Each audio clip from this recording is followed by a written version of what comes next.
उदार हाउस में अबीरा के धावा बोलने और उसकी मजबूरी का फायदा उठाने के बाद अरमान और विद्या की बदसलूकी ने अबीरा की जिंदगी को और भी चुनौतीपूर्ण बना दिया। ये देख दादी शाह अब और चुप नहीं रह पाईं और उन्होंने बड़ा कदम उठाया। दादी शाह ने लीगल तरीके से पूरा पोदार हाउस अबीरा के नाम कर दिया।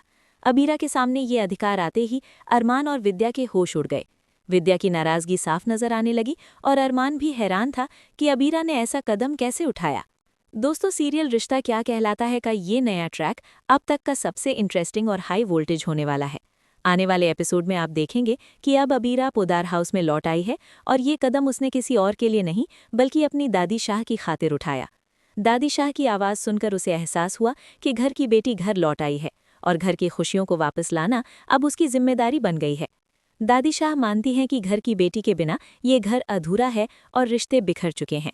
दादी शाह अबीरा से रिक्वेस्ट करती हैं कि वो घर को संभाले। ये रिक्वेस्ट मायरा के सामने भी आती है।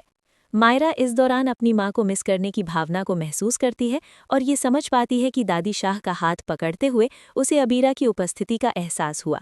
आने वाले एपिसोड में ये दिखाया जाएगा कि जैसे ही दादी शाह हॉस्पिटल से डिस्चार्ज होती हैं, मायरा अपनी हॉस्टल की ओर रवाना होती है, लेकिन उसके दिल में अपनी माँ और घर के लिए गहरी चिंता रहती है।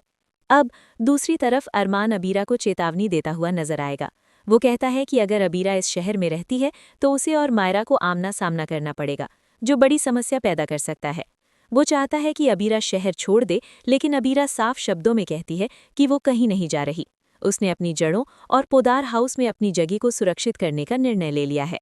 अब अबीरा पूरी तैयारी के साथ पोदार हाउस पहुंचती है, अपने लगेज और तैयारियों के साथ। दादी शाह का वेलकम आरती शुरू होता है और अरमान इसे रोकने चाहता है, लेकिन अबीरा समय रहते दिया को बुझने से बचा लेती है। अब वो साफ साफ कहती है कि वो इस घर की सदस्य है और किसी भी परिस्थिति में अपने हक से पीछे नहीं हटेगी। इस दौरान विद्या का गुस्सा और बढ़ जाता है। उसने अबीरा को टॉर्चर करना शुरू कर दिया है क्योंकि वो जानती है कि अगर अबीरा की सच्चाई सामने आ गई तो उसका राज खतरे में पड़ जाएगा। अरमान भी अबीरा के खिलाफ खड़ा हो जाता है, ये कहते हुए कि उसने बिना सोचे समझे घर में आकर सब कुछ उलझा दिया। लेकिन दादी शाह अब और चुप नहीं रहती। वो एक बड़ा निर्णय लेती हैं। अब पूरा पोदार हाउस, सारी प्रॉपर्टी और अधिकार अबीरा के नाम कर दिए जाते हैं। ये देखकर अरमान और विद्या दोनों हैरान रह जाते हैं। अरमान दादी शाह को रोकने की कोशिश करता है और विद्या पूरी तरह पागल हो जाती है। अब घर का डायनामिक्स पूरी तरह बदल चुका है।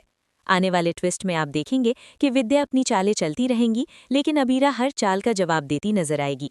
अरमान की सोच भी बदल जाएगी क्योंकि उसे एहसास होगा कि अबीरा सिर्फ एक बेटी या घर की सदस्य नहीं बल्कि घर की असली ताकत बन चुकी है। सबसे बड़ा झटका तब आएगा जब अचानक अबीरा का सामना एक ऐसा रहस्य से होगा जिससे घर की साजिशें खुल जाएंगी। पता चलेगा कि विद्या और अरमान की सारी योजनाओं के पीछे कोई तीसरा व्यक्ति भी है जो सब कुछ नियंत्रित कर रहा था। ये खुलासा सभी को हिला देगा और अबीरा के सामने एक और बड़ी चुनौती खड़ी हो जाएगी। अब देखिए कि कैसे अबीरा अपने नए अधिकार, नई ताकत और नए एटीट्यूड के साथ घर की हिफाजत करेगी, विद्या और अरमान को सबक सिखाएगी और अपने परिवार की रक्षा करेगी। इस नए अवतार में अबीरा सिर्फ अपनी हक की नहीं बल्कि घर के सभी सदस्य और पोदार हाउस के सम्मान की भी रखवाली करेगी। तो दोस्तों, आने वाले एपिसोड में हाई वोल्टेज ड्रामा, धमाकेदार ट्विस्ट और अबीरा की ताकत का असली जलवा देखने को मिलेगा। अब अबीरा कोई कमजोर लड़की नहीं बल्कि पूरी ताकत और हिम्मत के साथ घर की नई संरक्षक बन चुकी है।